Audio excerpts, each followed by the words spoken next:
All right, everyone. It is Arsenal Fan Circle. It is Sunday. It is a little bit earlier than usual. It is it's the end of the Euros. It's coming, and yeah, something's ending, like we said on Thursday night, Gary. The Euros are ending, and the season's starting. So, how are you doing? I'm doing good. I'm Feeling, doing good. feeling nervous for Yeah. England? You know what? It's weird because it's I guess as I say I'm cheering for England, but I'm probably not as nervous as most English fans are, because you know I am in England. I mean, I'm in America, so I do have an American passport. So it won't hurt me as much, but it will. I will feel sad, uh, and I don't know all of the history.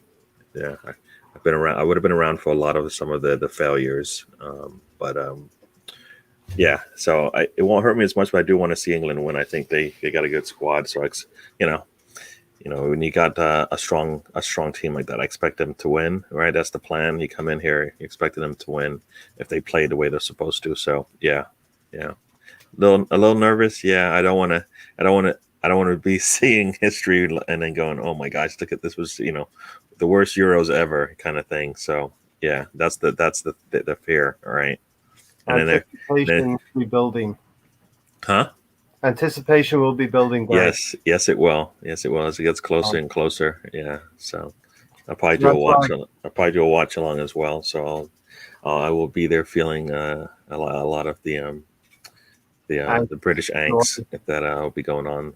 enjoyment, angst, you go goal up. Can we hold on? Can we extend it? You know all those scenarios that we know well, and Yep, we know so much. You go goal down. Can they come back like they did against Denmark? yep, yep, It's going to be a good game. The Italians, I think, can hold on to the ball, and England have played quite well to get to this point as well. So there's always yep. that feeling of it's very similar to Arsenal, Gary. Impending doom, or they have the talent there they just need to realize the talent now. Yeah, yeah, no. I mean, I still don't think. I mean, I think Italy has played some really good matches. I don't think England has because one, I don't think they even have had their best players all on the field at the same time playing for a while. So I think that's the other part to this is that we don't even know how what the ceiling is for this team because it's just he hasn't had to because they've been able to survive so far. But I don't even think we know what that squad looks like. If, like, for example, it's the World Cup, and you expect to see your best 11 out there. I don't think we know what that is right now because we haven't seen it You consistently enough. So, but know, we know Italy. So I feel like I think they're down a man, right? So will that be Spinola? I think his name. Yeah. yeah, So I think you know Pinizola. Spinazzola. Yeah. So I Very. think It should be a pasta. It should be a type of pasta. Pinizola. It sounds like a type of pasta. yeah. Yeah, two teams, Gary, and we'll linger in England a little bit. Then we'll get into Arsenal stuff, and we'll finish with England as well. Just to give everybody a flavour of the day that's going to be today. It's going to be a nervous day for England fans and Italian fans. Two teams that have been predicated on not conceding goals, Gary, throughout the competition. Italy and, of course, England have not conceded a goal up until the semi-final stage here. Yeah. Yeah, and it was we all expected it. So today should be we're not really expecting much goals, hopefully, or unless it's for your side. So it should be a tough one. Hello, Ray, there in the chat. Thanks for Ray joining Anderson, us. Yeah, always here when he can be, and we always appreciate that. yeah, Those who are here with us live and those who are here watching on playback. So, yeah, yeah. it's going to be a good game. We'll get into England game in a little bit more detail towards the end of the podcast. Not sure. I want to give a shout out to Matt here. We're not sure if he's going to join us. His cousin is actually in ICU. So please, everybody, send some positive vibes. Send some prayers towards Mahir's cousin in ICU right now. I think in South Africa. So, positive vibes going toward you, Mahir, and yeah, we'll see. We'll see what happens. Hopefully, everything works out well. It seems like we were talking about Glenn last week, Gary, and Glenn seems to have recovered as well, Glenn Kitely. So that's Yep. always good to see these things, you know. Yeah. Like you said, can you send your positive thoughts his way? There's a lot of people out there that need it. Some you don't, some you know, some you don't. This is somebody we do know, so sending it. Yeah. As Ray said, not a fan of either country, but he does want Italy to win. There you go. That's the siege mentality. Yeah, everybody. I think everybody outside of the British border or the English border is not an expat, right? Yeah. Well, exactly. Well, the little bit that's scattered all around the globe, right? Other than that, unless you have your English shirt on, you're probably okay to see Italy win this one. Which, as I always say, it comes back to haunt you, right? So I'll try never to cheer for a team that I would be disgusted with if they beat my team later on in the years to come. So, so enjoy it if it happens, but of course, that's something the England team can, rally behind. There's always that siege mentality. I always remember way back in 1989, George Graham had that siege mentality with a young Arsenal team. We go up to Anfield. You go up north, he used to say you're almost like you're 1-0 down because of the when you think of the crowds, even now in the Premier League, teams go from London up north to like Newcastle, great support, Newcastle, Sunderland when they were in the Premier League, also, and Everton, Liverpool, Man United, they've all got great attendances, and makes it difficult, and that's what teams can rally behind, Gary. It's us against them, and it makes the group even tighter. Oh, definitely. I mean, there's even fighting within, right? So, against the media, against, this and that. So there's a lot of togetherness that's required of this team. So far, they've shown it. This will be the biggest test. Like you said, you pretty much got most of the world against them, So, whatever is it, 20, 25 players, or whatever the number is, 22, I guess it is. Or 18 on the bench or whatever, 18 yeah. I think it's probably 18 or 19. Yeah, I think they had to trim it down from 25. We'll dive in a little bit later more into the England-Italy game, and of course our boy Bukayo Saka, the one bright light for Arsenal fans on the international stage. And then we're going to talk a little bit about transfers. There's a lot of stuff going on, how we're feeling about that. But of course, first thing I have here on the agenda is all or nothing Arsenal. And it seems like every topic, every issue you can bring up, Gary, it's going to split our fan base in some way, shape, or form, unless it is the Kroenkes out. That's the only thing that kind of unifies the fan base. But that's going to be a difficult thing in of itself. News coming down of all or nothing yesterday, and shades of the memes that we've seen with Tottenham, Mourinho, Kane, et al., all of those things. What's your feeling on all or nothing Arsenal, Gary? Well, initially, my initial thought was no. I don't. If you're trying to get Arsenal back to where you say you want them to be, competing for championships and winning league titles, this to me doesn't seem like a step in the right direction for that. Not at all. I mean, how can you got knocked out of the Euros, so then the next season you're going to have video cameras there recording everything you're doing when you're still learning your job. We've all said Arteta is still nowhere near where Arsenal needs him to be to get Arsenal to where they need to be. He's just the two are just on different paths. He's just not there yet. This is just another distraction, right? This is gonna, I think, slow down the progress a little bit, because it's not just that the videos are recording. It's just that also now, instead of just planning for your next week's games, you also have to be planning for how the videotaping is going to go. And it just doesn't make any sense in this type of season that you do that. I mean, this is his, this is a make or break season for Arteta, and it's going to be recorded now. I don't know. I know they say a lot of these things are scripted, but I can't, some of it is real, right? Some of it's real. And if you're going through a tough time, or if you make some terrible mistakes, they're going to come out in the video in some respects. So it's not going to look good on you. And we've seen, the Spurs do this, and luckily for them, they had a manager who had already done it before. So whatever they were going to show, it's almost like a manager at the end of his day as opposed to at the beginning, because you can make all the memes you want, but he's got all of the, checks, all the bullet points on his CV, basically to just basically say, I've done it before. So this isn't for me. This isn't what Arsenal needs, and the fact that Arsenal says that we asked that it was asked for, and this is their answer. The PR department said, "You asked for this, Gary. You asked for this."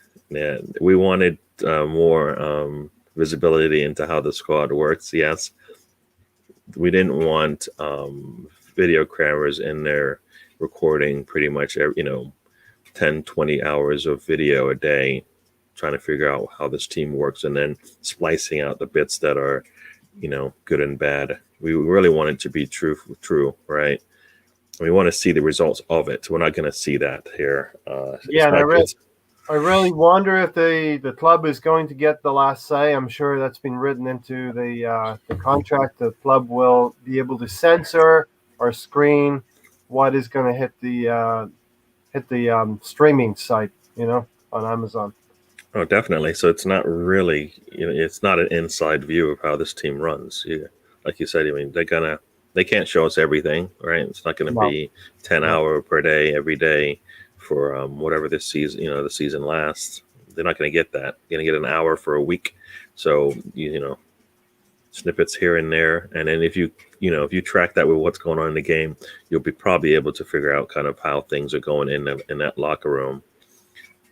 I don't really feel like we need to know that. We always, there's certain things in the back offices that we don't need to know, but we need to see the results of it, right? It shouldn't, it's like you don't want to see how the sausage is made, but you just want to have a good one on your plate, so you want to see the good parts of it. All right, Ray's going to come back soon. That's good. He's also said 12 on the bench, 12 subs on the bench plus 11 on the field. All right, so 23, so it's a good reserve that on 5 substitutes that Southgate can dive into. Yeah, and two of those are goalkeepers, right? So they've got 9 players that can play into this thing somehow if they get chosen. The only reason I wouldn't mind England winning is for Saka's sake. If Kane was injured, then I think I'd cheer for England in this match. Yeah, and that's Kane. He has built that reputation up in the Premier League and amongst the watchers of the Premier League, Gary. That is a dilemma for a lot of fans.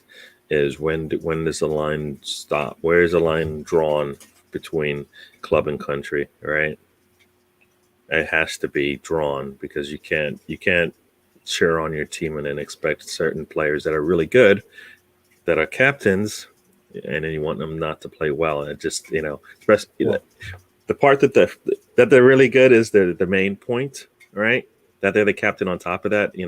England has a lot of captains essentially on that team, right? Yeah. So I mean, think about it. On that team, you've got you got both Harrys, you've got Grealish to something I believe is a captain, right? I mean, you've got some really quality players on there that are leading their teams. You want them Henderson to play well. If he's going to play, which a lot of people are saying. Henderson. I should not have forgotten Henderson. He just hasn't been a part of the team until now too much. But I personally think, and we'll dive into it a bit later, I do think this game is tailor-made for Henderson. He can control the tempo and pace of the game. And, Italian football is generally a little bit slower.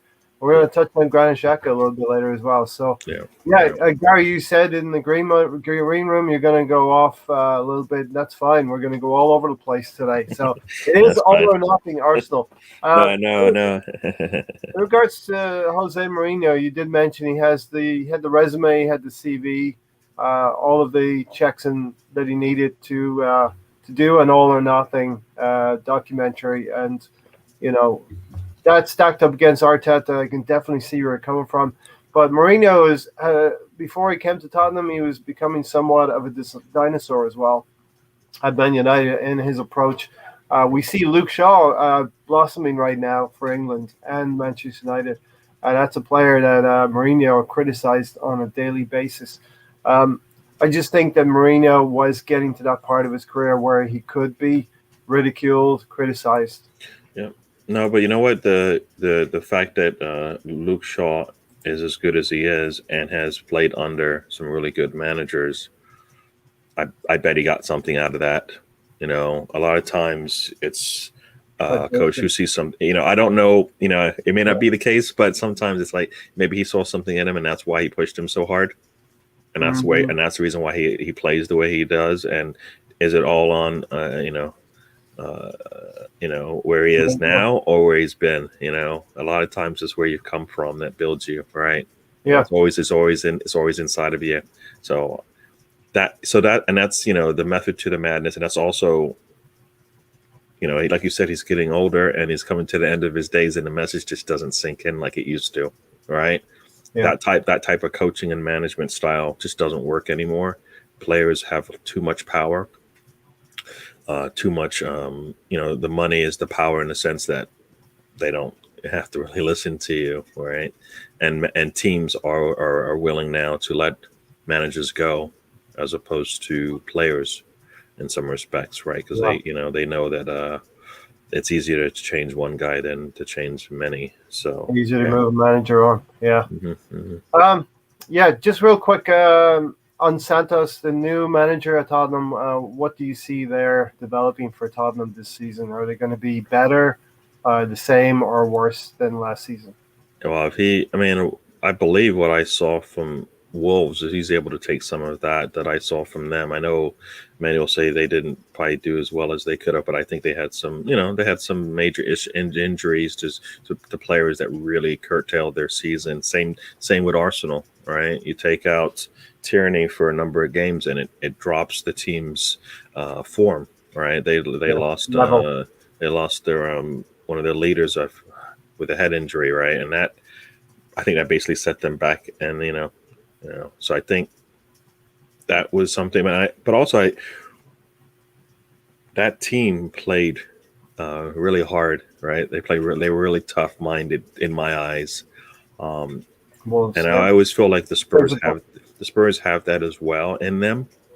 You saw it a lot when they played Arsenal. You didn't necessarily, like, they may have taken a dip when they played other teams, but they played up for some of the big games that they had.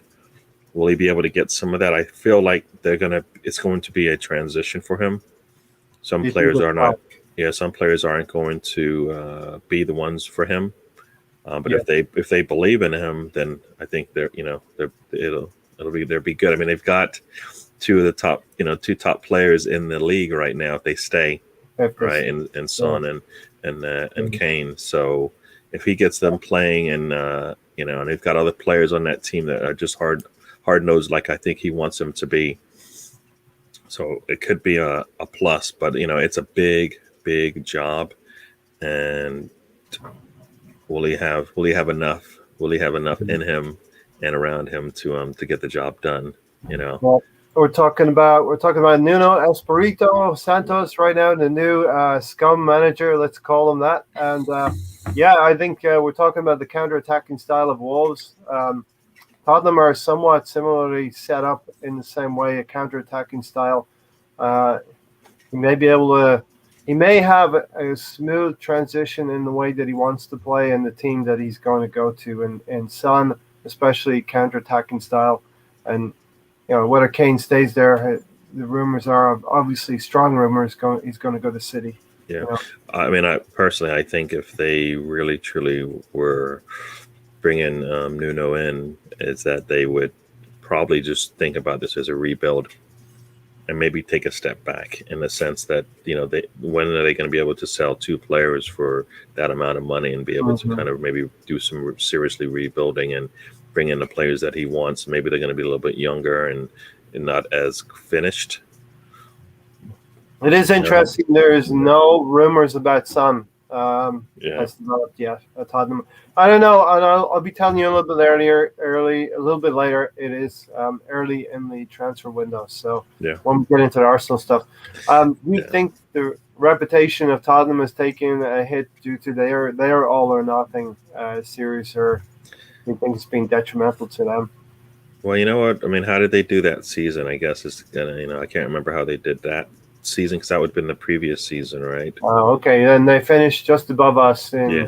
seventh place. Yeah. So it, where will we sit? I think we need to finish, and everybody's saying we a successful season for us will be fourth. And how would that look in an all or nothing series, right? I mean, until like we said, until we see how the end of this transfer window goes, we won't know what the squad will be and whether or not finishing top four actually is something we can actually realize in our thoughts, right? I mean, it's that's where we expect to be, but if we don't make the necessary changes, it could be a tough challenge for Arteta, especially if certain players aren't moved on, right? Mm-hmm.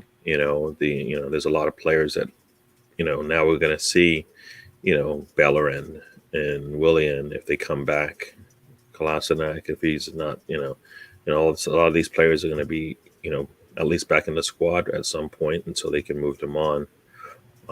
Because they start recording, I think they start recording soon, right? So every player that hasn't been sold will be in this video to some degree, even if we don't see it. Maybe it ends up on the floor of the cutting floor, but they will be on some tape at some point. So do you see it as a motivational thing that they're going to be in this series, in this all or nothing series, the players will want to be seen in the best light and perform well on the pitch as well?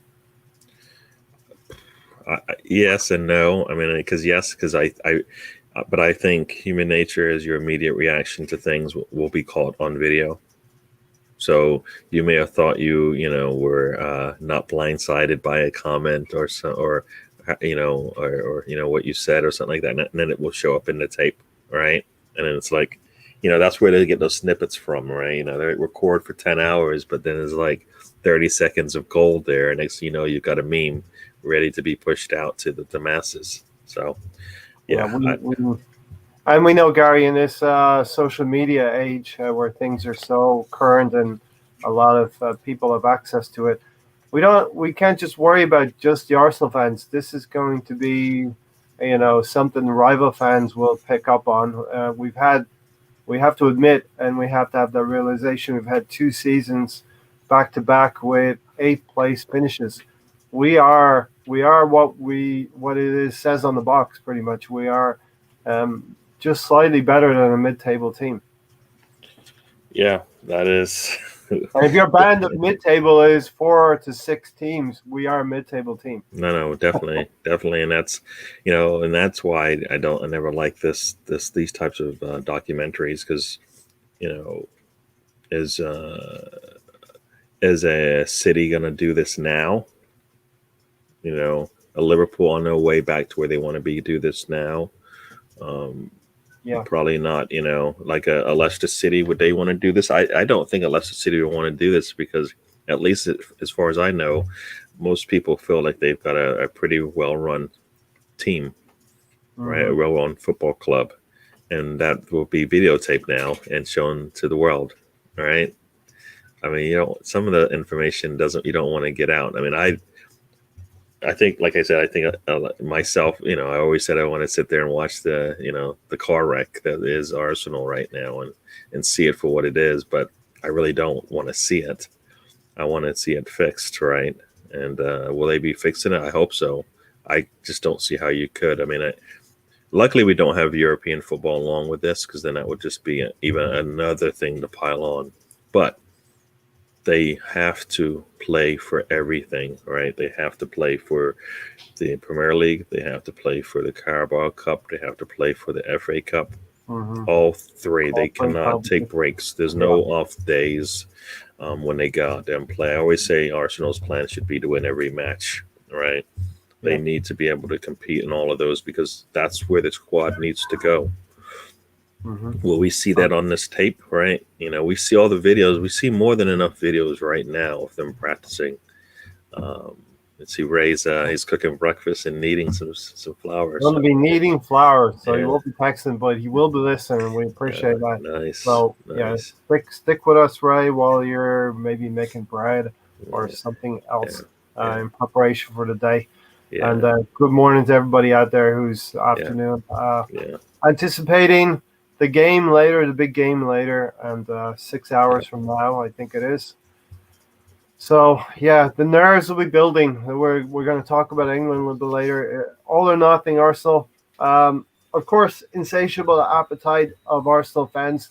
Where I draw the line with international football is, if Kane was Irish, I would be supporting the team. I understand. So for sure. I think when you put on the jersey, if it's an international jersey, that's my personal opinion. You support all of the players, even though you don't like them on the club. Well, you think about it. There's players probably on your own team that you don't really want to support, but you do because they have the shirt on. All right, they do things either that you don't like. There's just everybody. He against our current captain. You want him to do well when he's out there, but you're just like, when is he going to be gone, right? And that's stuff that the fans have done to him, things that he's done to the fans, things that he's done on the pitch.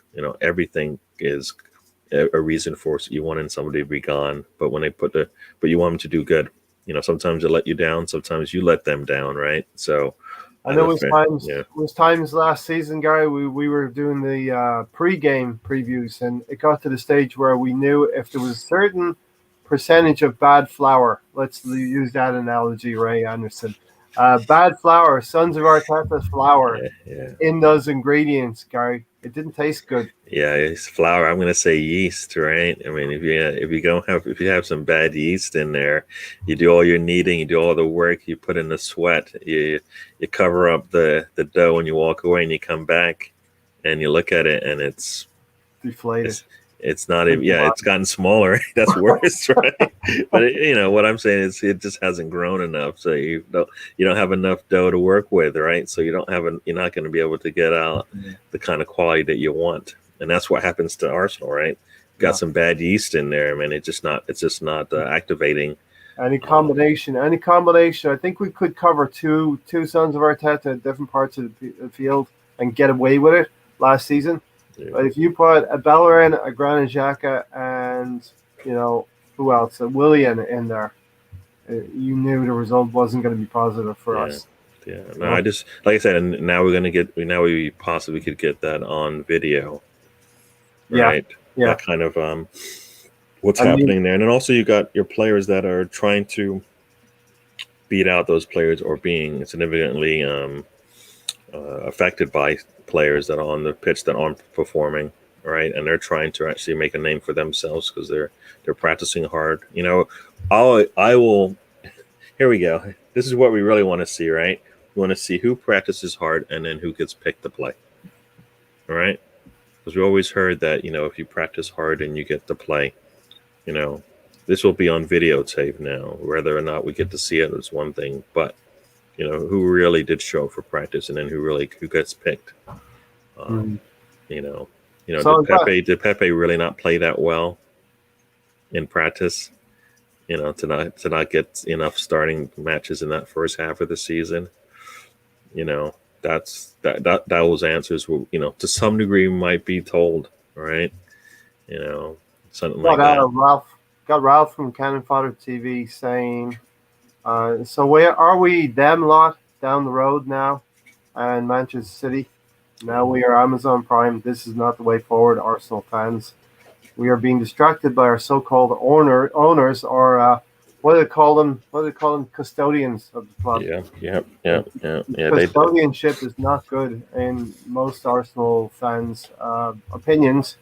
Not impressed at all. One and a bit men into the team. What about our academy players and players to exit? So, he's feeling anxious as well about the transfer window. We got one and bit players in the door. Yeah, and this is going to be on tape now. right? How these things are going to be going is going to be on video. So will they be able to actually do their job, or will they be holding back because the videotape's recording? Like I said, it just doesn't seem like the right time. Uh, and they have a lot of things to do, a lot of things to do, a lot of things I believe they should have done already.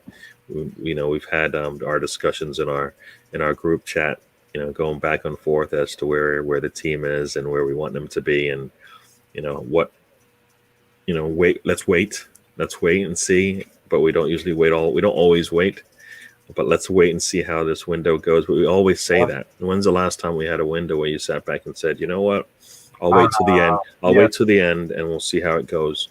When in Yeah. fact you need to be working and churning throughout this thing. This isn't a. This is like, think about it. This is it's a 90-minute game, and you can't just wait for the last 5 minutes to see how it's going to turn out, right? You got to work for 90 minutes, right? I And agree. you got to see progress, right? So you can't be going into halftime of a game going, you know what?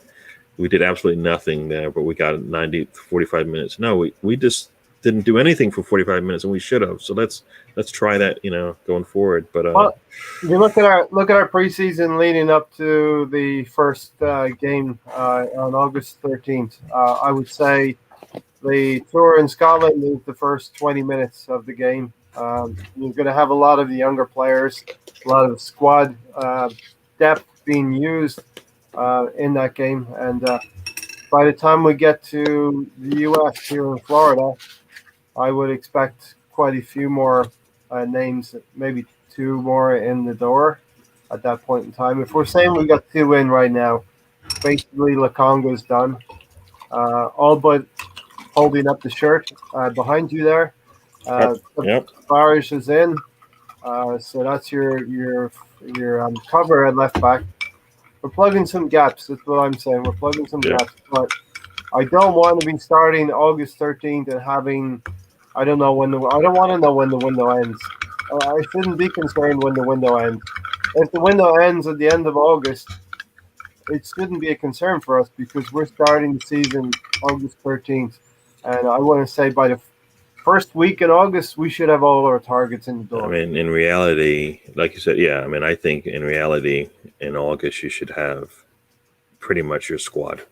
Mm-hmm. Because one, it takes a while once like by the first, for example, all right, this is our squad going forward. We're finishing up this one last deal, right? Because this player needs to be in the house in the building, ready to go for at least a number of days for me to feel like, okay, we can start out, even because we know we're going to have players that aren't going to play to start this season regardless of what goes on. Yeah. So we need to have a full squad already kind of nailed down, and then some players will be out of the lineup because of what they've done in the summers or injuries, whatever the case may be. But we need to have that all sorted, and they can't afford. They need to be working. They can be doing both transfer and the season. I just think it's going to be too much for Arsenal at this point. They don't have. I don't even think they have a big enough team to be handling that, right? It seems like Arteta is part of that transfer window team, right? So, he can't, I don't think he can do both that and get this team playing. How is he going to do that? I mean, he's traveling to Scotland, traveling to America. Meanwhile, we still have players that need to leave, players that need to come in. What's going to happen there? So I kind of feel like, yeah. As people are joining, please slap a like on the video. Really would appreciate it. Russ, thanks for joining us. Evening, chaps. Russ is still maintaining the evening, harking back to Unai Emery days. But yeah, all or nothing. And like I said, my allegiances internationally are for all players. And when it comes to Arsenal, I'm not going to be paying for to watch a preseason game. It's kind of disgraceful that the club is making fans pay to watch preseason games. We know the teams are going to be mixed in terms of Tavares will play probably. Other squad players will fill in the gaps from our forward players that are away at the Euros. And Bukayo Saka going to play today. Tierney, Leno, and Granit Xhaka. And Xhaka had a good tournament as well. So yeah, the other part of this All or Nothing Arsenal that's going to be streamed is, as fans, we want to see everything. We have an insatiable appetite to see this. I'm not going to castigate anyone, as I'll probably be finding a way maybe to watch it as well toward the end of next season, because we all want to see what's going on. We all want to get an insight into what's going on behind the doors. We have an idea of what's happening, Gary, but this might actually fill in a few gaps for us. Yeah, I mean, In terms of what is happening at Arsenal, we might see something. They're not going to show a lot, but we might see something. So, Russ, Taib, let us know what you think about this All or Nothing Arsenal as well.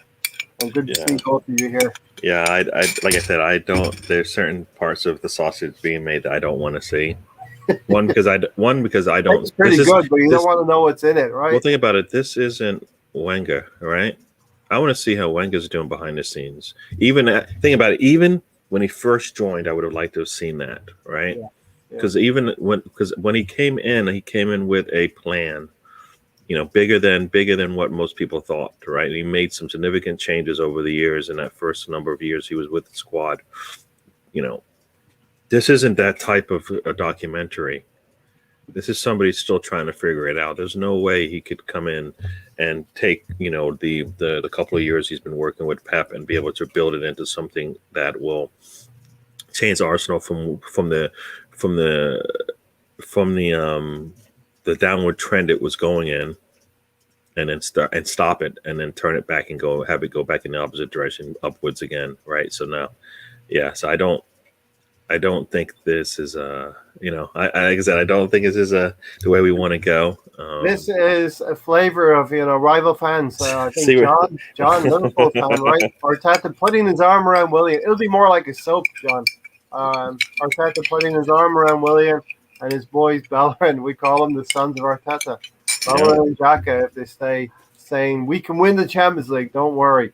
And playing Granit Xhaka anywhere on the field as well, Gary. Think about that. So you see a whole, you see like 45 minutes of the show.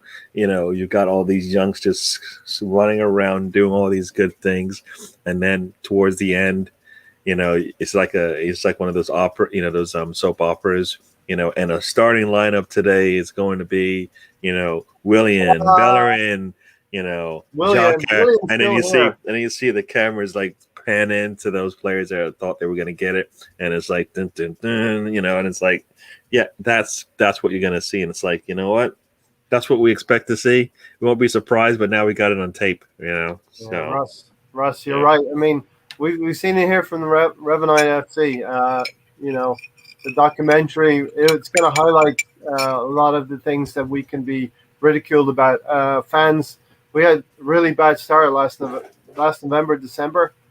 Rival fans talking about us getting relegated. Now, I never actually thought it would happen, but we were down there. We were down as low as 15th or 16th. Shameless cash grab. We aren't in a position where we're even competing for the biggest trophies. Yeah. And Taib says, don't know what to think of it, Ray. I'm actually sick and tired of how our club is run. The custodians of our club, Taib, they've got us in in a good position, right, Gary? Think about this. This is $10 million. This is what they're doing this for, $10 million. And once they start recording, they're in for the whole season. Yeah, where you could spend all the time either finalizing this deal, doing all of the daily whatever meetings for it. You could spend all of that time and maybe close out some business in the transfer window and sell your players for the monies that they need to be spent, sold for, so you can move on, right? You could find a lot more than enough, more than 10. We're going to spend 10, get 10 millions on this, but we're going to waste a lot of time and lose probably 30, 40 million on the players' movements that are going back and forth, because we're not going to be able to, a lot of times teams just put a number out there because they know we're going to have to pay it, because we have no way we don't have no negotiating skills, right? Somehow we always are. When do we ever look back and go, you know what? we got a good one there, and we're able to kind of manage that one. It always seems like there's a lot of back and forth, and we seem like we're getting taken to the bank every time. Mm-hmm. As Revenite FC says, Cronky and KSC go into the change room with some epic music, like maybe Jaws music or something, like sharks in the water. The camera pans. What kind of music would you apply to that, Gary? As I continue here, pans to their face, and he will say, "Be excited." Like an inspirational figure. It's gonna be circus. It's gonna be circus music. All propaganda for the Conquest. It's just yeah. And then he pulls off his coat, and it's got like a Rams shirt on because he forgot what team he's going to. I mean, it's just that did happen. That happened. Yeah, it's real. Yeah, it's see. I don't need a documentary for that then, right? Because he's already, we know where he sits with Arsenal is it's an asset that they can leverage, right? That's what it is, right? It's an average. They can leverage, just that, yeah. So that's spot on, Gary. I think that's the circus music. I think they'll use that 10 million maybe to pay off some players, get rid of Kolasinac. Operational costs, Gary. Operational costs. Yeah, the thing is, do they get that money already, or do they get it every month? I don't. This is Arsenal. They probably don't get it till the end, based on the way that they do business, right? Or they have to put up some collateral themselves before they even get the money, kind of thing. So they do things all backwards. So yeah, it's not worth $10 million if your team is trying to essentially grow, like they're worth by like 100 million in terms of the players that they have, right? I just don't see it as being a help. You can take that. Arsenal can take that $10 million, like you said, go in and pay off some of these team players that need to go, right? And they can't afford to sell them. Need to go. We already have cover now. We got this kid who's very flawed, but you're more flawed, Syed. Well, think about it. That's the crazy part, right? So, we go in. I can't. And once again, we have to wait. We're gonna have to wait until this time. Think about it. It'll be this time next year when we are actually seeing, the first number of videos of this. So a year from now, after we've gone through whatever we've gone through, maybe hopefully maybe Ravenite FC will be kind of looking at us going, you know what, Liverpool's doing a all or nothing, because they've had a terrible season, right? So and we'll be like laughing at them, that's me dreaming. But be careful, Ravenite. The cancer could spread to Anfield area, Merseyside area. We're jesting right now, but who knows? Stan comes in and goes, "We are champions. What are you guys all unhappy about? Go around." Exactly. Probably a reason Kroenke's investing. All eyes on Arsenal, and I think big up Gary. Gary's always on point, and big up to me as well. Yeah, you too, Ray. Always on point. No, I just, we're gonna disagree in a lot of. You've been right on a lot of things, so I can't say anything about that. I'm never going to be 100% right, and you're never going to be 100% right, Gary. True. We will debate it as if we are right on each individual topic, and that's what makes it fun here. You know what I mean? Yeah. We have a good discussion, and we call it a day. And then we have more discussion, but we're still friends at the end of the day. True. All right. It's always funny. Like, we start off slow. A few people come in here and there, and we sort of build. And as we get into, our regular 2 o'clock spot on the East Coast here in America and 7 p.m. on Sunday, I guess we're a little bit all over the place right now because we're trying to mirror what Arsenal are doing. We're all over the place, Well, you said it right. We start out slow, which is Arsenal's transfer window, and then all of a sudden, you got a little big blip, and then things start to steady and then stay maintained. We want a big blip. There's a Mahir in the chats. Mahir, big up to you. We are sending our thoughts are with you and I think your family member in the hospital right now. We're hoping for a speedy recovery, right? For whatever ails them. And Absolutely. yeah. Maher is not with us today because he has a cousin in ICU, and we want to send positive vibes, prayers, whatever you're all into. Um, Send the kitchen sink. Send it all over there to help out Maher's cousin. Hopefully, it's a positive outcome, Maher, and thanks for joining us. Yo, what's happening, everyone? Love from yours truly. Um, probably one of our most reactionary panel members. Not reactionary, but he certainly loves the club as well, and he wants to see the best, and he wants us to spend that 250 or 200 million that we have somewhere hidden at the Emirates in a vault. Um, and we're going to put some of that towards Madison. Okay, let's dive into Madison here. Do you guys think you're going to get Madison? I personally am becoming more and more confident, and Revanite doesn't actually think that's going to happen because he's laughing right now. Who let the Norma out? So what's your feeling on Madison, Gary? I just don't. One, I don't see it because I don't feel like we have that much money. I think we've heard this, this war chest, this $250 million. I, I mean, it'd be a good player, but like anything else, he comes in with, he's got injuries, right? He's he's not a player that's pretty much healthy consistently. Maybe that's okay because he's going to be, he may be working with Emil Smith Rowe in that sense, so they won't necessarily have to be playing every game. So there will be times where maybe taking time off. They might play together, but they might also take days off where they can rest. So maybe that's a good thing. We are not playing games twice a week, so it's not that much wear and tear. Help Emil Smith. And he does. I just the numbers that he has. I mean, they don't wow me. Yeah. Right. They're not big numbers. We're not talking 20, 25 goals and assists combined from him. Right. I don't think that's the numbers. I don't think he's there yet. If I recall, I would have to. Yeah, I saw something like 6 goals and 5 assists. Yeah. Yeah. I was thinking about this yesterday, guy. We kind of underrate our own players. We're harder on our own players. You look at Pepe; he's put together more goals and assists for the season than Madison has. And you know what? And he was held back.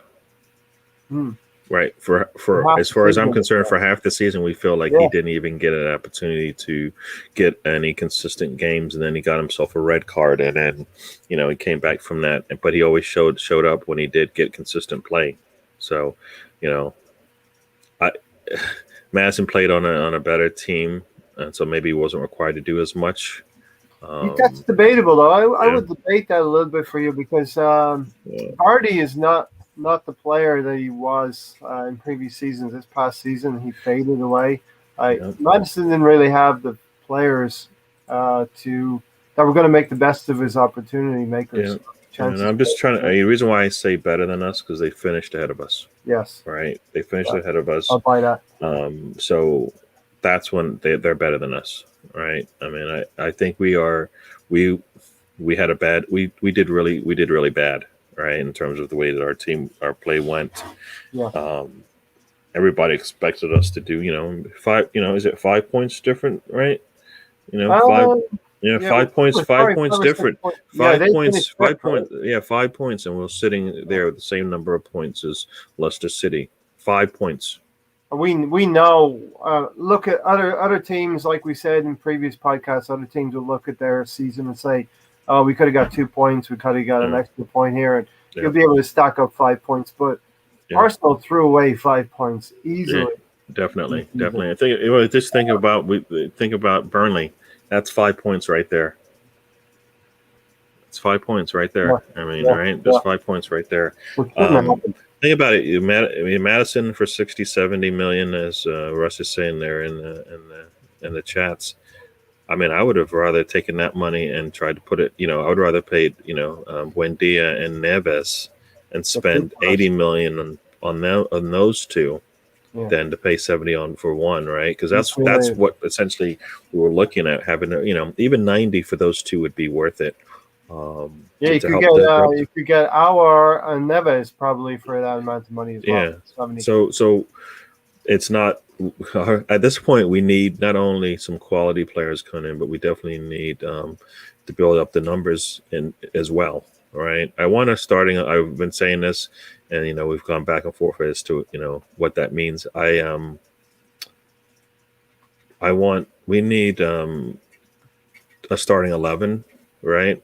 Whatever that is. Mm-hmm. We definitely need depth, and that's what we've been saying that for years now. That the depth at Arsenal has been just poor because whenever you look to the bench, you just didn't have you didn't have anybody you could lean on. You didn't have enough players to lean on. They might have one or two, but you couldn't go into you couldn't go into a European game and go, I've got 5 subs. Who am I going to bring? Can I bring in 5 players? Because you really didn't have 5 on the bench. And we need to be at that point where we do have a significant number of players on the bench we can rely on. Revenite to Aouar and Bissouma for 70 million is way more worth it than Maddison. Any way you cut it, you could select 2 very good players for the price of one Maddison. And Maddison is that marquee player that would raise the profile of Arsenal again and sort of get people excited. But do we want that? No, see, that's the thing. You said it right there. That's all marketing words to me. Yeah. To raise the profile of Arsenal because of a name. You know what? Arsenal doesn't need that anymore. They need some really good players to come in with specific skills, and they need to be able to utilize those skills when they come in, right? So like you said, you bring in a Bissouma, you bring in even a Pereira, you bring in, you've got players, one that have the experience that are playing in the Premier League that you can bring in. And if you do need to go outside the country and pick up one, like Aouar would be the best deal, right? Because we were going to spend 50 on him last year. And this year he's worth half. And some will say his quality did not dip as much as it seems, right? Maybe the team had different responsibilities for him and whatnot, so it didn't look the same, but his numbers don't look worse. So you know what? And if you were able to get those same numbers from him, just the numbers that he did last year, you'd be happy. You'll take that based on what we've had in those positions on the field beforehand. I think Maddison. Okay, he's looking to double his salary, but he's looking to also raise to test himself at a bigger club. And we finished below Leicester last season, but Arsenal. You look at the whole history of the club throughout the entirety of their existence, stack the 2 clubs together, and Arsenal are a higher profile. We are the traditional top 6 team. We haven't been acting like it in the last 15 years, easily. But it's an attractive place that Maddison would want to come and test himself at. Rumors are he doesn't have a good relationship with Brendan Rodgers. So these are all factors that could lead to James Maddison coming to us. Yeah, I think Gary, if he has bigger, better strikers and better wingers to feed, like imagine linking up with Saka, Pepe, Aubameyang, and let's not forget about Lacazette, who I think last season worked a lot better in the system than Aubameyang did. But also, John says here, if he gets Emile Smith-Rowe's spot, would a Maddison stop Emile Smith-Rowe getting too much game time? He might want a less expensive number 10. Similar to Buendia, who can rotate. I actually think Arteta likes to fill his forward positions with technically sound players. We've seen Emile Smith-Rowe play on the left when Odegaard was here, and that was because we were able to hold on to the ball a lot better. So you think Emile Smith-Rowe and Maddison could play together potentially, Gary? I think they could, but like you said, for at what cost? Right? Yeah. At what cost is that? It's a big cost, and like you said, Emile Smith-Rowe can play on the left side if he needed to. I mean, at some point that shouldn't be an option. There should be somebody else sitting behind Saka, right? Behind Pepe, right? Pepe will be on the left, I believe, in our starting squad. So somebody who sits behind Pepe should be ready to go, and the Emile Smith-Rowe should be able to get that rest. But we can use him whenever we need to. It should be nice. But I think you got a friend there. That's my nephew there. I'm trying to get him in here because the attention span of I think he's 9 now, 9 or 10. It's not they don't stay on with live streams very quickly. 10-year-old. So Zach, do you think Arsenal should buy Madison? Do you think he's a Manchester City supporter? Yeah. I can't convince him. I don't think. I'm not able to convince him. Arsenal are not doing well enough, Gary, for me to be able to convince him to come over to the Arsenal side. Because when you're 10 years old and you go to school, the banter is real. For sure. Be able to back it up. Do you think Manchester City, Zach, are going to buy Grealish? Are they going to buy Harry Kane? And who do you want to win today, Italy or England? So, that's a lot, Zach, but throw it in there. Go ahead, Gary. No, I was just going to continue on with some of the chats there. I know Tayyip is like a war is a huge risk. I mean, last season it was double the price and we wanted them. So I mean, like I said, when I talk about the Madison deal, my thought is if they can afford to spend that much in Madison, then Buendia and should have already been Buendia should already been in red, right? You know what I mean? Yeah. If Madison. Also, when you're 10 years old, Gary, you don't worry about the price. You don't worry. You just go get the player. Yes, a goodbye, says Zach. Let's go get Madison. No, I mean, I think Arsenal has to be a little bit smarter with that. And then I'm not sure I follow Russ's comment there about we don't need Madison. We have Pepe, right? I don't. Am I? They are slightly different kinds of players. Exactly. So I don't know where he's going with that one. It's Leicester, though. They will never sell their players cheap. Liverpool are looking at Tielemans, but they are going to want 70 to 80 million at least. There's no way you're paying that. And also, I would add, John, if Tielemans is leaving, Madison's not leaving. If Madison is leaving, then Tielemans is not leaving. They're not going to sell. They could not afford to sell two big players in one season. That's not their plan. That's not their model. Gary Hour is a huge risk. I wouldn't even buy this player. I mean, there's some validation there. A player who really, it seemed like he ghosted us last season, Houssem Aouar. He didn't really want to go to Arsenal. We don't need. I think that was. I mean, some said it was more the agent than it was. And we've been bigging up Pepe a lot, and I think Russ has as well. It's not even. It's not, but I mean, in respects to Madison, I don't think the two correlate to me. All right. I mean, Pepe. Madison's gonna help out the middle there with Milsrue Farrell. So for me, it's Pepe. And this is kind of what we. I'm gonna say it again, right? Last season, I was hoping to get better numbers from Pepe, and I think we did. We got close to that 20 goals assist number. This season, we need to get double doubles from him, right? We need to get double doubles from him, easy. We're gonna ask that of Pepe to get like 25 goals and assists season in the league in 38 games, and that means no Willian in the team. You got to just play Pepe, play Saka, let them co-assist on the same team. Ray Anderson, let us know how the Flower and the Rising went. Did you add too much bad ingredients like Arteta and the Sons of Arteta? Did you put a Bellerin in there? Did you put a Xhaka? Did you put a Willian in there? Let us know how the bread is going. With when the team plays well, he plays well, but the problem is he doesn't lift up his teammates when they're playing badly. Yeah, exactly. He doesn't seem like the kind of player that would be able to fight too much. I would prefer. Well, okay. So on that note, for me, maybe that's not what we want him for. Maybe we do want. Maybe we have players around him that will, keep it. And that's the part that's a part that we're lacking as well. It's that leadership that maybe a Madison does bring to the table that some of these other players don't. That vocal leadership that we're having a bad game, but we still got this kind of thing. So maybe that's also what they're spending, but I think 70 for that is a lot. I mean, to some degree, we have that in Jock, and we don't like it because the talent isn't there. So maybe you have to pay for the talent and the leadership to get what we want, right? Because I think Xhaka is a a leader on the pitch, screaming and barking orders out there and stuff like that. Let's It talk just about- the talent doesn't fit with what we want.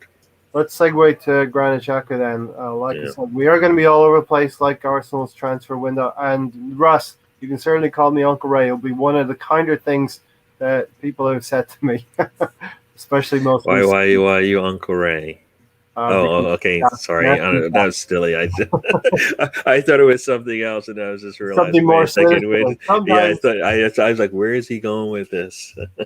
In Buendia's case, Norwich didn't want to accept the structured payments that Arsenal was proposing. Yeah, but they're gonna have to pay that monies to get Madison, right? Almost double that. So whatever Buendia was going to cost, they would have had this. They want to spend that on a Madison. So the money is there if they're looking there, and that's why it's kind of strange, right?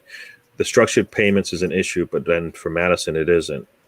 But if you got Buendia and maybe Neves or whoever, you probably weren't getting the Madison anyways. So the money's there, right? Ray Anderson, you are making me hungry. I'm cooking dumplings, bananas, and brown stew chicken. My dad always made dumplings on the Sundays. But it's for his soup that he would make. Yeah. So Nice memory. Xhaka is still not gone. That's the thing. Arsenal are holding out for 20 million. Gary, Bellerin not gone, Willian not gone, Kolasinac still there. You guys worried? A lot of players not being sold. Yeah, Kolasinac is not going to play. Kolasinac is not going to play. Willian is a worry. Bellerin not gone yet, but I think he'll find the club. And Granit Xhaka we're holding out for 20 million. And Granit Xhaka has had a good tournament, Gary. We should be able to get at least 20 million for Granit Xhaka. Yeah, it should be that easy, but who knows who's talking for Arsenal when those negotiations are going on. I mean, like you said, those 4 players are players that aren't part of, Xhaka to some degree maybe, because we always said that Xhaka would be good coming off the bench. That would be for us the best case scenario for him if he didn't leave, is that he was coming off the bench. Because he is that type of player and he will lead. I think asking him to do too much is what causes problems for us fans anyways. But the other 3 players definitely, if the team's going in a different direction, they need to move on from them. Some of them, they might have to take a pay cut. I mean, I know, is it Kolasinac? Is there any reason why he hasn't moved on to a new team? I guess it's the salary. It's the salary probably, right? Salary, yeah. And he's going to have to accept, something. Now, he's going to see the Tavares, I think it's Tavares. Tavares, if you say it in Portuguese, yeah. Yeah, I said in Portuguese. Stan will be able to help us with that, I think. He's good with David Luiz. But Tavares is going to be the backup. Kolasinac must know he's got to find himself a club. So I'm not really worried about Kolasinac. He's going to find himself. He might play a couple of games, Gary, to get himself in the shop window. We don't have time for this. We really don't have time for this. This doesn't help anybody. We're going to have a reduced. You're missing a spot for someone that we're going to keep, right? Yeah, no, if we have if that would be like the last straw, right? We don't have a big enough squad, and he needs to play. He may get a shirt, but he doesn't need to play unless we really are that depleted, right? There are U23 players that can probably come in and do a job, and probably would benefit from that experience than a Kolasinac who you don't. What window? What window? The window for Kolasinac is so small, it doesn't matter if you put him in it. Nobody could see it. You know what I mean? So I don't. Type. Yeah, everybody likes to hear me say these. I've got it pretty good, so I can help. It's Damsgaard, right? Damsgaard. Damsgaard. Damsgaard. Damsgaard. Gord. Damsgaard. No, I actually like it. I'm not good at that. Zach, it's Gary, Ray, and your friend Gary. Who are you up for, Italy or England? I'm going to go for Italy, and Gary's going to go for England. Yeah, I'm going for my birthplace. All right, so Yeah, as much Yeah, as we have to do that. the English fans don't want to give me any don't want to allow me to keep my my English fan card, my card carrying English fan card anymore. Maguire and Stones are slow. I'm going for England. So Maguire and Stones are slow, and Italy have fast attackers. But yeah, Maguire can be slow. Stones, I think, has got some pace. But I think Southgate has set up a good guard in front of those two players that they haven't been exposed as much. Arteta is still here, Gary. yeah, yeah. That's the what. There's certain things that just aren't going away as much as we don't. As much as we want them to change, right? KSC is still here. Arteta is still here. So yeah. Certain things just aren't going to go away, and we're just going to have to deal with it. So we're going to have to hope for the best. Hope they learn. The only person that's going to learn right now is Arteta. So this is something that Zach has heard amongst the kids. I'm sure it's coming to Rome, Gary. Yeah, he's a City fan, but he wants to see Rome win. That just doesn't doesn't jive, right? No, no. You know what? See, that's going to come back to haunt you, right? It's going to come back to haunt you. You'd never know. You can't cheer against your homeland. Come on. I heard that Kolasinac wants. Where's your nephew? Dublin, Ireland. Oh, he's in Dublin. Okay. Oh, okay. I guess. Sorry. I'm thinking all you guys are from the same place. No. All right, I'll give it to him. But still, like I said, it always comes back to haunt you. Next thing you know, you're gonna need to beat Italy. You're gonna need to beat Italy to make it to the World Cup, and they're gonna smash you. Just tell them City aren't going to be as good as they were last season. Yeah. There you go. City's not going to be as good as last season. Like I said, that's what they come back, and it's going to be because of some Italian player that you never heard of that made a name for himself, right? Follow Arsenal. Yeah.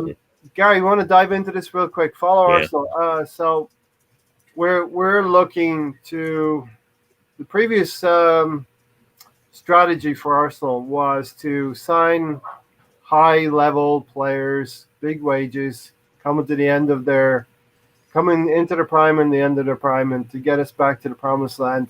Hasn't happened. We're developing a young core now of young players, 19 to 23. Madison's 24 years old. So we have a clear strategy here of developing and building a young team that's going to get better, hopefully in the next 2 to 3 years. So we're on a train here that this bread is going to be cooked in the next 2 or 3 years. If the ingredients are used right, if you put the right ingredients in here. And Arteta is the cook. Well, all he's got to do is turn on the oven to the right temperature, I'll leave it in for the right amount of time. Oh no, for sure, you're right. I mean, I know. I'll continue on with our cooking. Cooking with Arsenal fan circle. But like that Kyle Walker has the pace to cover the two center backs. I mean, that's the Kyle Walker has looked really good. So right. I think that's gonna it's as a whole. The team has a lot of players that are just shining right now, right? When you look around, you see the two players in front of the center backs playing pretty well, right?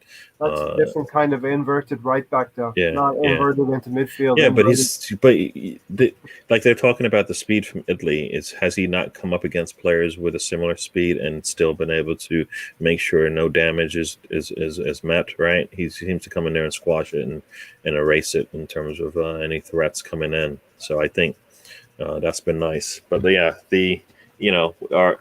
sticking with our cooking theme, we need all the ingredients to be right, or else the dough won't rise, and you'll be in trouble there. Russ wants to know if we're bothered about not getting Ødegaard back. I mean, he was a nice player. We would have liked to have kept him, but the reality is that who went there again? I always struggle with his name. The ex Everton, Ancelotti. Martinez? No, Benitez. No? Who do I? No, Benitez. Ancelotti's now at Ancelotti. Yeah. So the reality is he likes Ødegaard and he's going to give him a go there. And good luck to Martin Ødegaard. We always knew it was going to be a long shot. I'm so glad I'm not on Ideal Be Not hella ranting about Kolasinac, Belland, and Dam, Mike, Mikel. Trust the process. Ray, support Man City. Sorry, can't do it. Can't do it. Once you have a team, that's it. They grab you, Gary, and you're stuck with them. You know, Mm. transfer window has covered up Arteta's failures. Has everyone just forgiven Arteta back to business? Get behind the team again. I'm sorry. I wouldn't want to. Doesn't matter who he buys.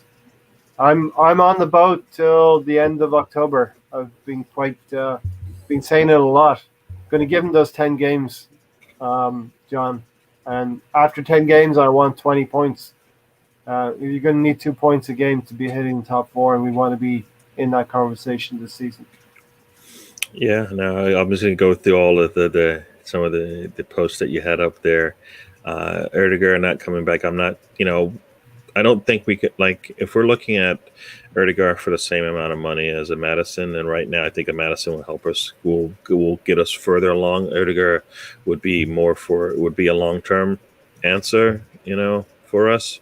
Him and Milsrith Road would grow together, but we wouldn't get that boost that we're looking for from a Madison. So I think that's where, if that's where they were going to go, and if they even stayed in the Premier League and went with some other players to help out that middle area there, then so be it. So yeah, I'm not too concerned about him not coming back, and for that price, I think Arsenal couldn't do it, but they always seem to have that money, so I don't get it. The transfer window covering up Arteta.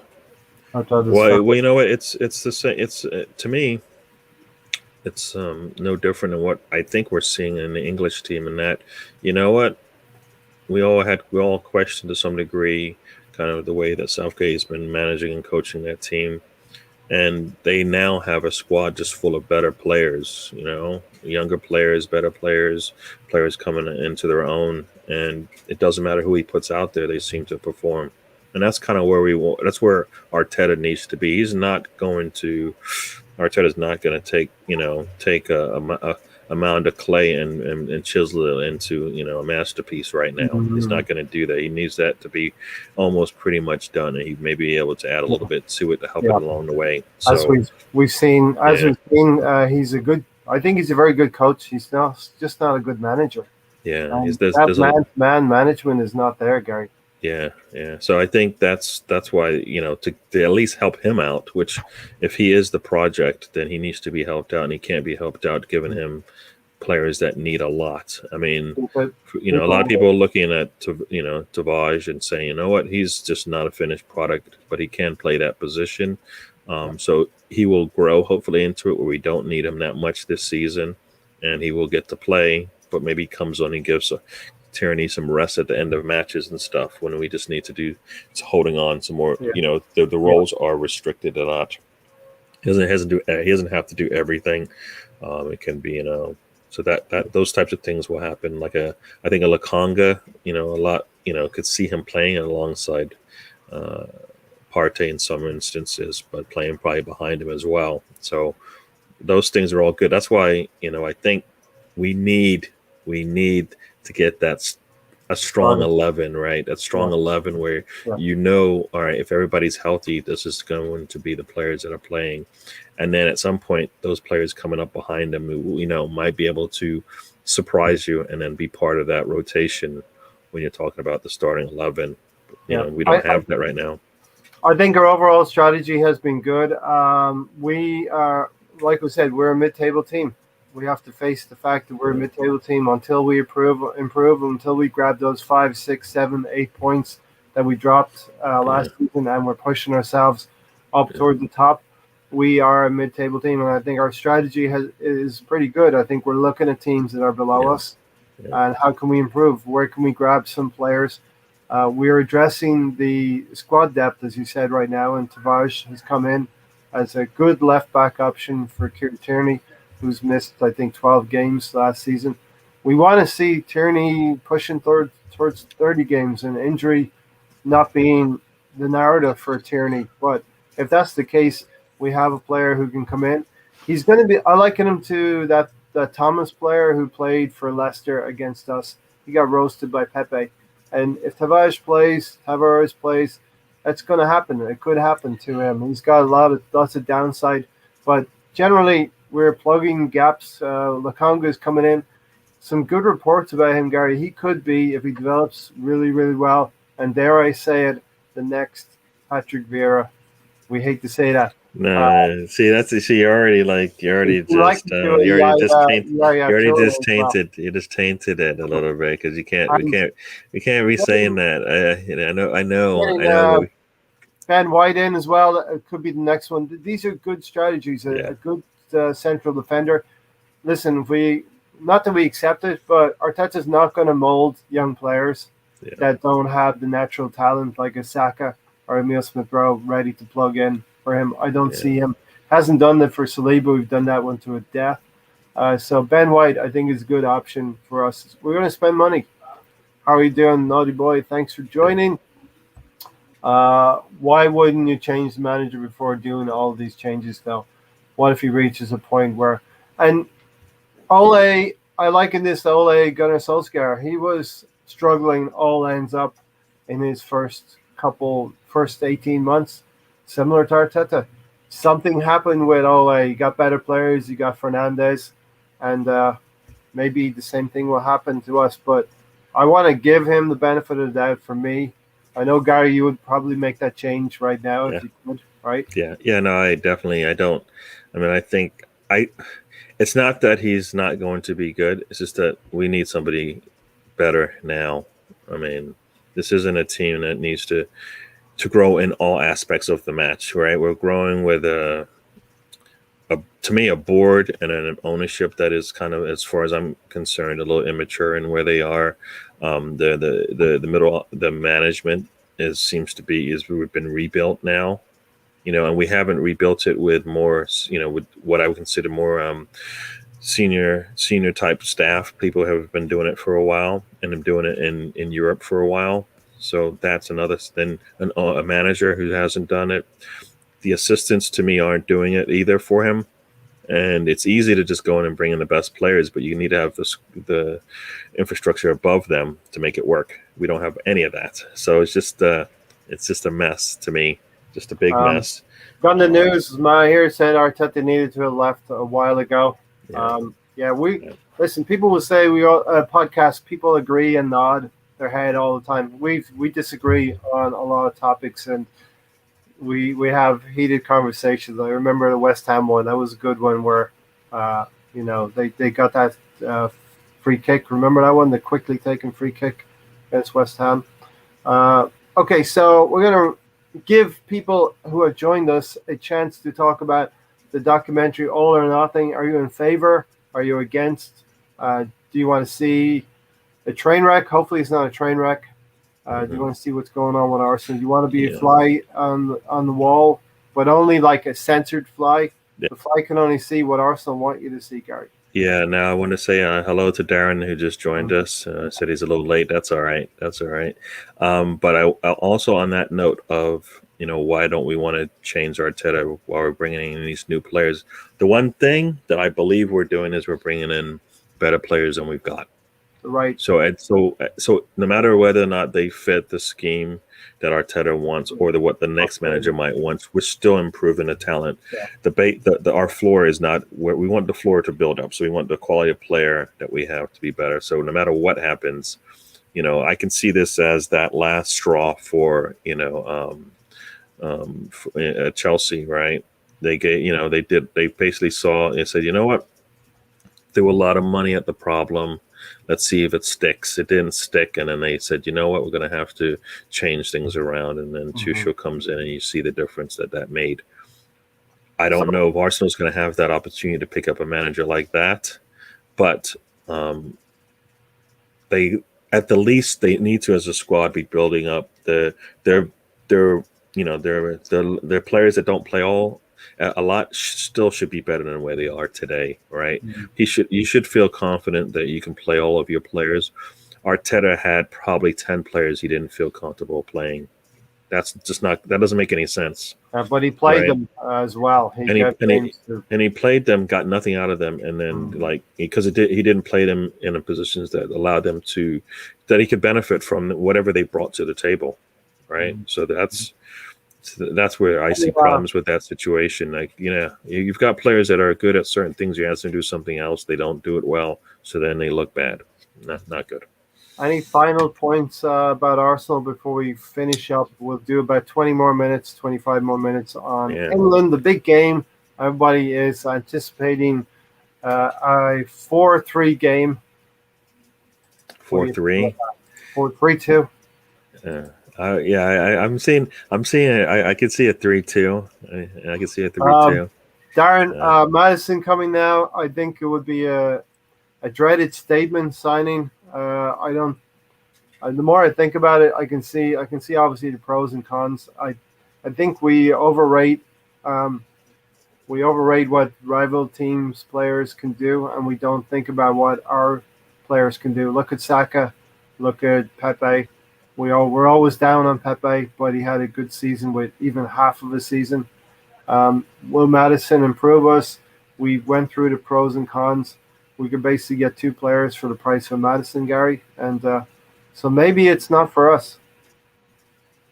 No, I don't. I mean, yeah, if that's where they want to go, so be it. But like we've said, they're going to do what they're going to do, and we can't say that we didn't have the monies, because every time we look around, they have the monies, right? And it's all about the structure. Well, I know some of these deals require money up front, so yeah.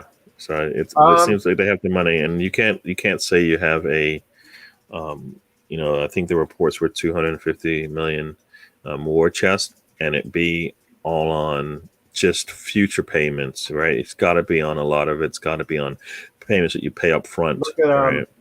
If we buy Ben White, we buy Lokonga, Tavares comes in, and throw in a Maddison. You're looking towards close to 150 probably, with all of that being said, and that's a lot of money. And we're not going to be able. We know we're not going to get a lot of money for players we're selling. So hopefully we can hold firm.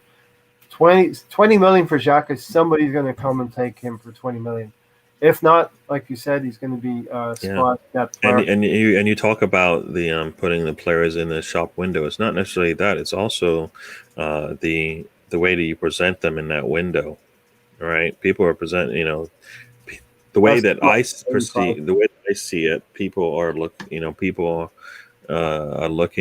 Xhaka as in like a dirty window, where you got to like rub off the dirt, because as opposed to the bright lights, and it's like it's worth a lot. Well, not really, but because it looks so nice, you're going to spend that extra money just because. This is one player I think will be thankful that the Euros were on and he played, and he presented himself in the Swiss lineup in a good light. So hopefully, so that's what you should be selling. But right now we're selling something else, and that's why 20 million I don't think is a lot for what they're going to get from him. And if Arsenal's selling him, what are they going to be saying? Look, you've got the Swiss captain on your team. Did you see him play in the Euros? Yeah. Did you see him play in the Euros? Did you see him play for Arsenal? Did you see him play on the left back when they needed him? Did you see him leading when they put the mic on him? A positive. That's how you sell your players. That's what you're getting, because that's what they're spending their money on. They're not spending their money on the guy that flipped off the fans. They're not playing on the guy who threw down his shirt, who threw down his armband. No, that's not what they're paying. They're paying for that fire, right? No, nobody's going to mess around with us or with me, right? Mm-hmm. That's what you want. The guy who puts his arms around certain players, that's what you want. But we're not. That's how Arsenal's not getting across to the teams that they're selling to, that you got a good player here. He just doesn't fit our needs right now, right? Because he's easily 20, and probably even more if you're talking about you're a Swiss captain. Look how far they went. That was under him, right? That's under him. If Harry Kane wins this today, guess what? It's under Harry Kane, right? It's not necessarily under Saka or Sterling to some degree, even though Sterling probably should get some of that praise, right? But you are the captain of the team, so you are leading, and at some point you're going to have to show up. We expect Harry Kane to show up today, right? Xhaka showed up the last time he played, right? The last game that he played, he showed up, and everybody's like, "Wow, that's the captain of the Swiss team doing business out there, right? Player of the match, man of the match, and stuff like that." So that's how it's easily 20 easy. I don't care how much money they have or don't have. Look what you're getting. And that's me praising a player I want out, but he does have some positives, right? And I do, you have to see that. You have to look at it exactly. Okay, if you're liking the stream right now, if you're in, you like what you see, hit that. Just go. Hit that thing. You know the thing. The ting. Hit the ting. Yeah. We're gonna finish up. We've covered a lot of points. All or Nothing documentary, whether you want it or not, it's coming. I think it's going to be personally, it's valuable to see what's going on in the background. But yes, it is a distraction. So I just hope that the players are inspired by it and they don't want to look like a shit show. So Arsenal, get the results you need so you don't look like a SHIT, SHOW. We talked a lot about Madison, and 2 for 1. We could get 2 players for him, for what we're going to spend on him. 85 million, I think Darren's talking about. That's the upper scale. And we talked about transfers, good and bad. And I think the strategy that we're adopting and looking at teams below us, below our mid-table position, I think it's a good strategy. Get hungry players. Lokonga is a captain in his own right, and he's got a lot of potential. So we'll see. So he's a captain. He's a captain, right? Where the team he was on, and he's coming to Arsenal, and he's, he's going to be sitting behind Partey, in the grand scheme of things, he's behind Partey, who's not. As long as he doesn't adopt the Guendouzi thing. No, but I'm hoping that big something. You know what I mean? Yeah. You know what? If you're following the game and you're Lokonga and you come in and there's a Partey there, you have to be happy about that. You have to be really happy about that, right? That's somebody either you're going to be playing with or learning from, playing behind, whatever the case may be. It's only going to be a plus for you, right? And then you've got players. Hope City comes second this year, Zach. Sorry. Sorry, guys. So is that because Arsenal is going to be first? Are they going to be looking up at Arsenal? As long as they're looking up at Arsenal, you're happy, right? So, like I said, just I'm sorry for your nephew, but yeah, I had to get that in because he's going to be gone. Yeah. You know what I mean? There's a stream of England fans outside Wembley. Jeez, there is so many. What an occasion! It is going to be a great occasion, and. Okay, so England, Gary. Let's round up on England. What do you think you're going to see? No, like I said, I believe they have a big enough squad. So no matter what Italy throws at them, no matter how good Italy plays in the beginning, they can change things up if they had to. But they should. We'll see what their starting 11 is. Right, that will come out for a number of hours now. Mm-hmm. But once that does, you haven't even heard usually we hear sometimes early, Xhaka is in part of the starting lineup. So we haven't heard that. So I don't know if that's kind of telling yet. But you know what? If he's not starting, he'll hopefully be a part of a reason why the squad moves on. Like you said, I think the Maguire Stones could be something interesting to look at, but you got to look at those wings, right? With Shaw and Walker, depending on how they play. So I think in that respect, they do have enough. They have enough. They have a good 11. So they're gonna have to, go out there and play. I mean, like I said, I think one of the key things for me is how deep does Kane play in this match? The higher up the pitch he is for me, the better off I think England is in terms of their attacking. I want to see him closer up. I want to see him close to the box, if not in it.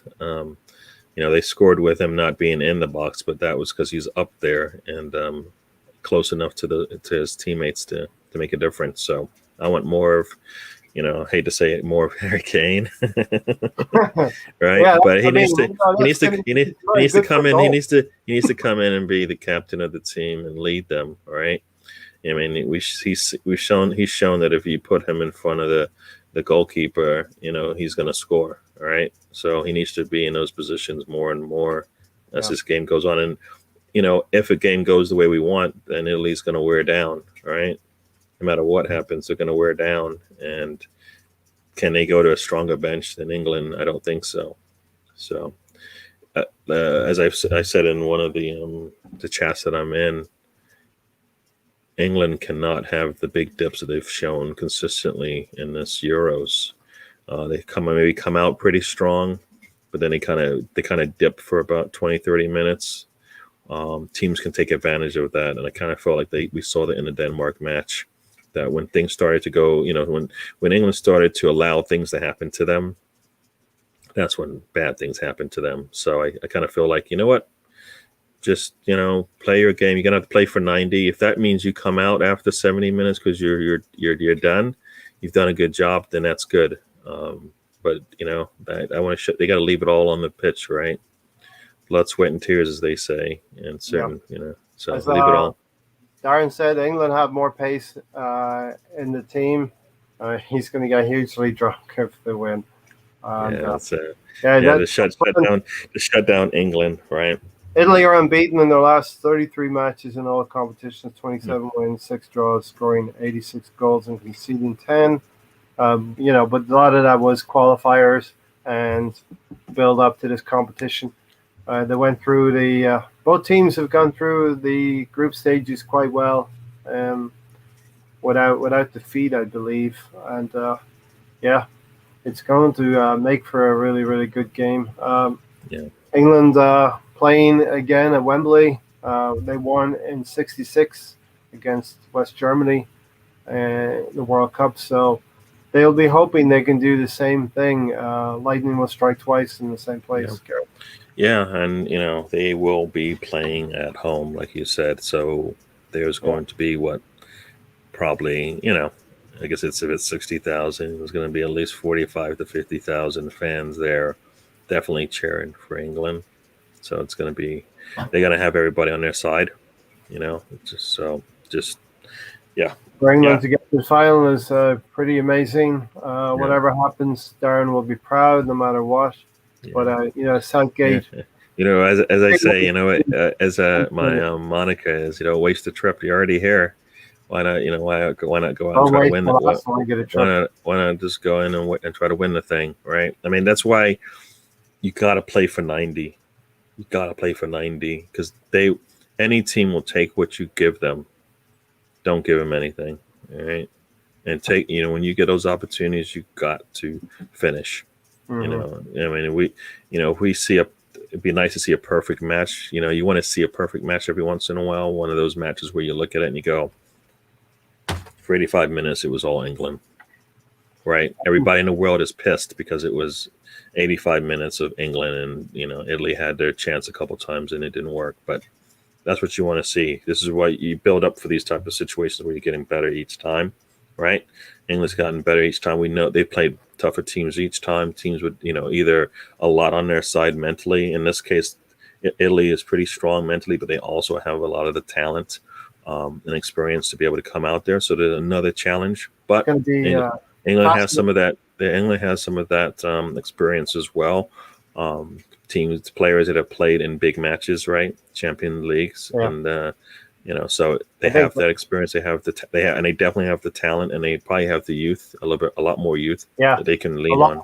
A lot of pundits will say it's going to be won and lost in midfield. I actually disagree with that. I think it's going to be won and lost with the young England forwards against an aging but very experienced Italian backline who they're playing in Little Italy, and they know how to see out games. They know how to get themselves through 90 minutes. If they seize an advantage, they know how to hold on to it. If they're a goal down, they know how not to lose another goal. That's the thing. You can only do that so much, but then when they bring in another one of those youngsters that is just as good, if not better, right? Yeah. And you're like, what do you do, right? You've been playing, Saka's been punishing you for 45, for 60 minutes, and next thing you know, that a fresh Grealish comes in, or Sancho comes in, or Foden comes in, and you're like, wait a second, all right, we got to do this all over again, but this guy's fresh and I've got 70 minutes under my belt. How's And this going to work? looking at the England team, Gary, if England are to go on and win it, that will be the key to this competition. They've been pretty solid at the back, pretty solid in midfield, having that shield in front of Maguire and Stones. But the real keys for England have been those forward positions. Southgate's got to have a lot of credit for bringing Saka, recognizing what Saka can do, bringing him into the side late in the preparation for the tournament, and he's been really good. And switching it up with Grealish, Sterling has been very consistent as well, and then of course Kane. He stuck with Kane, and Kane got a few goals recently. But you know what, that was going to happen, right? It's one of those things where he's a quality player. A quality player. Eventually, it's going to come through. Sometimes did it need to come through and not could he have taken a break? I think so. Who knows, right? Yeah, you take him out of the firing line and then try and put it back in. Well, it's all how you manage that situation, right? If you're taking him out and he knows why, then if he's surprised by it, then that's the problem, right? If you're like Kane, you're going to come in, I'm going to get 2 games out of you, then I probably might rest you before we go into the next round, depending on where we go. And then it's not a surprise, and he's already set. There's already been a thought process in mind. So you're setting out. You might come in for a little bit just to keep your legs a little bit going. So Trippier starting, right? That means we're going defensive, right? I think I would say he's bantering a little bit, maybe. Yeah, well, you got to use those fullbacks, Gary, somewhere. Yeah, man. But you got so many of but is Russ is Russ poking? Is he poking us, or is it for real? Yeah. I mean, that. But, you know Russ a little bit better than I do, so maybe you'll know if he's poking or not. I've heard that they might go with 3 at the back, right? Just because so that will change things around. Maybe Russ can let us in a little bit if he's poking the bear a little bit. He didn't put any emojis or any exclamations there or anything like that. So apparently ... maybe who knows. But it is early. What do we want? We're about 4.5 hours away from the game still. So I'm sure the players have been told who's playing. So they're prepared. All I can say is Bukayo Saka, hopefully he plays, and if he goes on to win the competition, it will be brilliant for Arsenal to have a player on their books again. I think it was the French players in the early 2000s that was showing the way internationally, and we had them on our books. That to me would tell me, Gary, we're getting better again. We have a young player in Bukayo Saka, and the rest of the academy following behind him can reach for that. Know that they can get to the England team through Arsenal as well. Yeah, I mean, definitely. I mean, my concern when I see that kind of having Trippier come in for Saka is you're setting yourself back in a situation where if you watch the games, you realize your team will have those dips. So no matter how many defenders you have on the pitch or defensive players you have on the pitch, you're still going to have these drop-offs where the other team's still going to get whatever they want. So and you on the other hand don't have one less attacker out there. You're going to be losing something. So for me, kind of I wouldn't want to do that. And it's kind of a match because I want those opportunities for my team as well. I don't want to have to fall behind a goal or 2 before I can change things. I mean, if we're going to liken Southgate to Arteta, and they are kind of similar in some ways, it's kind of like Manchester City at home, where you set up to contain. And you're not, and you can't put your team to put on that much pressure over and over and over again. All right, you just can't do that because you do have attacking threats on your side, but you can't utilize them because you're too busy defending. Eventually you fall asleep at the wheel, as I like to say, and then boop, bad things happen. That's Damsgaard. How do you say his name? Damsgaard. I mean, he had two opportunities in that match, right? Kind of during that One of them. period where the team Uh, form kind of dipped, right? He had he had a one shot that kind of went over the right side of the goal, and then he got the free kick, So that's what so you get when a team starts to dip a little bit, and you know, if you're playing defense, if you're really sub for defense the whole time, who's that going to be up top? Sterling and Kane and who else? So. mhm. Yeah, it's going to be tough. Any final thoughts, Gary? Arsenal related or England related? All or nothing Arsenal. It's going to be all or nothing England today as well. And we're getting in nice and early, getting all the business done here on Arsenal Fan Circle so we can chill out and relax for the rest of the day. The nerves are not there yet. How are you feeling for the game as well? Yeah, so for the game, and I'm looking forward to it. I'll probably be on a watch along, watching it and talking about Ryan. it. Yeah, with Ryan. So yeah, I expecting. I expect to see some good things. Yeah, expect to see a good game. Right? Yeah. You can expect anything. Yeah. I mean, is it gonna ups and downs? Probably. Do I want them? No. That's why we watch the game, though, isn't it? Because the ups are so good. Yeah, so all or nothing, I say no to it. Will I watch it? Yes. Yes. So it's not, I agree with you. It's like, do I like what's going on with Arsenal? No. Will I watch them? Yes. So, no matter what they do in a transfer window, good or bad in my eyes, will I still watch them? Yes. Will I cheer on the players that they did get? Yes. No more videos from Nuno. I think that should have been written to his contract. Yeah. If the dogs are home, leave them home. Hopefully he didn't. So we don't need any more of that. Well, I heard someone say about we had Alexis Sanchez and he had like his dog's pictures or something around the stadium. So maybe we'll do something like that for Nuno as well. You know what I mean?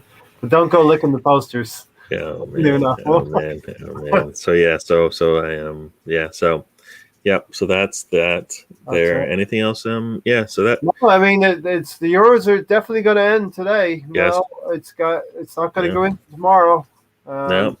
So supposedly, Euros are done. So now the transfer window will open up all of a sudden because all those teams that weren't playing in the Euros that have got knocked out the Euros weren't doing any business because they were watching the Euros. Right. So now that the Euros is gone, they have nothing else to watch. The Olympics is still a couple weeks away, right? There's many factors in it. The bigger players actually will look and see what options they have in the next month or so. Will it be Liverpool? Will it be Arsenal for Bissouma? Bissouma will know his options. He'll have a pick of 2 or 3 teams. And then maybe if Liverpool go get Tielemans, then that's one door closed to Bissouma. So that's kind of the players are always wanting to keep their options open. The agents are definitely going to keep options open, and that's why we don't. And Arsenal just doesn't move like Liverpool with Konate. Things can be done, but generally it doesn't happen with Arsenal, which is. But I mean, you have to be a little bit faster on these things, so because you have so much to do. It isn't even like Liverpool doesn't have as much as Arsenal has to do. That's the reason why. I understand we're not going to be like Liverpool, but you have so much to do. Some of these things have to just be done quickly and moved on, not still sitting on your plate of your list of items that need to be checked off. So that's where I come from. That so it doesn't. Yeah. The fact that Liverpool had already thought of certain, like a lot of these big teams, they just finished Champions League, they just finished the season. The week right after that, contract discussions were agreed upon right after. Are you telling me none of that could have been done with Arsenal? None of it? Like Tierney wasn't going anywhere. And Milsrif Rowe, I believe, isn't going anywhere. Yeah. Those types of conversations should be done. And we can move on, right? Yeah. So I guess it's infuriating. That's the way that this Arsenal team works, and they do things very slowly. But it hurts them. Yeah, but it hurts them in the end because then tomorrow they're going to tell us, we just didn't have enough time to get everything done. You're like, well, what were you doing at the end of the season when the end of the season was pretty much besides the European, European Championship. championship, there was nothing else really that we needed to work on, Mm, right? mm, So yeah, a dude didn't have to work on those I games, right? It see. just, it's, I you know, see. I see business coming in. Lakanga is going to have to quarantine before he can hold up that red shirt. Tavares is in, so that'll be two. Ben yeah, White. Ben White should happen pretty soon yeah. after today, hopefully. I know I've got 5 days left, or something like that. But the more pressing thing, Gary, is we got to see players moving out as well and making some space in our squad, because I don't think we can add until we subtract as well. For sure. And you know what? And for a couple of million here or there, then maybe you're gonna have to do that, which I think is bad. But like you said, at some point they have to go because Mhm. you can't afford to keep them because they're not part of your future. So So gotta James have to- Fernandez says, "Hope you guys are all safe and well." Sorry, what was that? Oh, it's coming home. I'm going to go back to a comment from Zach, my nephew. It's coming to Rome. How did you have access to that so quickly? That's the That's banter. the part that I don't understand how you Lined had. it up. I lined You it know, up. you like, I had it lined up. James, we're coming to the end of the podcast. Thanks for dropping in. Promise as the season comes back, we'll get into a more regular time slot of 7 p.m. UK time. I did see a tweet about Saka sitting and Not good. Trippier playing. So but Not you know good. what? We I think many expected something like that, but they probably expected it to be maybe Sancho coming in for Yeah. Saka. But Yeah. if they're going Trippier's coming in, that's not necessarily for offense, right? Thanks, Russ. Lads, I've enjoyed your No, company. definitely enjoyed you, Russ, and everybody else in the chats. I see James, Darren. Who else did we have? Ray came in and joined Roy us Anderson. while he was cooking. Sam So Greenwood, right at the end. oh, look at Love that. Russ talking about Odegaard's production when his boy Pepe took 2 years to play well. Oh, see, there Better we late go. than never, Sam. See, there we go. Zach was here. Revenite was here. Darren. Gundam News. Positive vibes for you, my here. Your cousin, once again.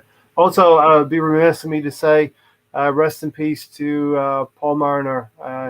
Sadly, one of our older Gooners that did play for the club has passed on. Very, very sad to hear about that. And happy birthday to Mohammed El Neni as well. Yep. You know, Yeah, I saw Tybe was here. yeah. Russ. So yeah, well, good. We had good participation today, Gary. We like Yeah. that. No, I enjoyed it. Thank you, everybody in the chats, and anybody who will be watching this on replay before the England game, right? Before the England game, you're watching this? For England, So, yeah, get it in. Get your feed of Arsenal fan circle. You got to the gate on time. Gate 49 flight AFC Well, 89. the one thing. So to Sam's comment about Pepe taking a long time, is that partly because of Arteta slowing them down a little bit, or Yeah. Willian slowing them down a little bit? Yeah. So And hopefully that because changes, of and we me see that ascension as he being moves up. late. Partly So, due to us here being late, but more me, right? You're always on time. yeah, You're never late, Gary. well, I know when you're gonna show up, but there's always Got it. it's not T plus always 2 minutes. it's not always on you though, right? T plus 2 So- minutes. My dad, who sadly passed away a number of years ago, I'll tell you a story. He used to be late to dates for 3 hours late. Can you imagine that? I've done a lot better. I've shaved it down by 2 hours and 58 minutes. I'm about 2 to 5 minutes late now. So, yeah, I've done better with that. So, listen, good luck to whoever you are shouting for today. And may the best team win, right? Isn't that the best thing to say? Yeah, may the English team win. So And the we team want to from see England win. we want to see our hashtag Starboy Bukayo Saka play well today as well. Definitely. So Hopefully he comes on and performs well. I hope it is an occasion that Southgate will trust him with. yeah, well, just leave you with he's trusted him so far, and he hasn't let Yeah. him down. And if he knows the player, he knows that's not going to be an issue. It's nice. It would be nice to see who is playing up top, right, for the team now. All I want is for Sam to give Pepe some credit. All right, I have to shoot off now. All right, everyone. See Listen, you guys. everyone, enjoy the game. Come on, England, says Sam. And Gary, thanks for joining Thank today. you, Ray, for having me. Yeah. We will see you again on Thursday, okay? All right. Take Yep. care, Definitely. everyone. All right, everyone. Be safe out there. Enjoy the game. And drink, be merry, be drunk, but be careful. Call an Uber, call a taxi.